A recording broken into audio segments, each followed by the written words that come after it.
આઠે કટે પ્લેન બનાવી લીધો ને માતાજીના દર્શન કરી આવ્યા. હા તો કેમ છો બધા? આગલા વ્લોગમાં જોયું હતું કે આપણે માતાજીના દર્શન કરવા જવાનું હતું. આગલા વ્લોગમાં ઘણું છુપાયું પણ હવે છુપાવવાનું થતું નથી, એટલે સીધા પગે ગયા મહાદેવના દર્શન કરવા. હવે આ મહાદેવ કયા નામથી ઓળખાય વ્લોગ જોતા રહો, પછી ખબર પડશે. પલ્સર બાઇકમાંથી થોડી ઘણી એન્ટ્રી માં લીધી, સીધા પગે ગયા મહાદેવના દર્શન કરવા. હા પહેલા હું મહાદેવના દર્શન કરી લઉં, પછી થોડી ઘણી વાત કરું.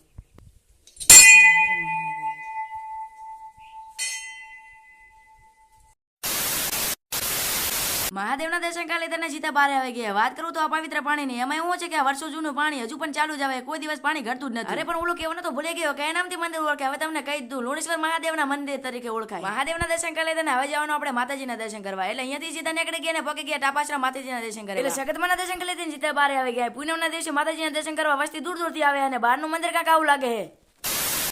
એટલે સગતમાને થોડી ઘણી પ્રાર્થના કરી લીધી, નિયતિ કસ કરી લીધી આપણા ઘર તરફ. આગળ ગયા ભાઈબંધ મળી ગયા, એટલે ભાઈબંધ સાથે રામ રામ કરી લીધા, નિયતિ કસ કરી લીધી આપણા ઘર તરફ. હવે મળું કોક નવા વ્લોગમાં.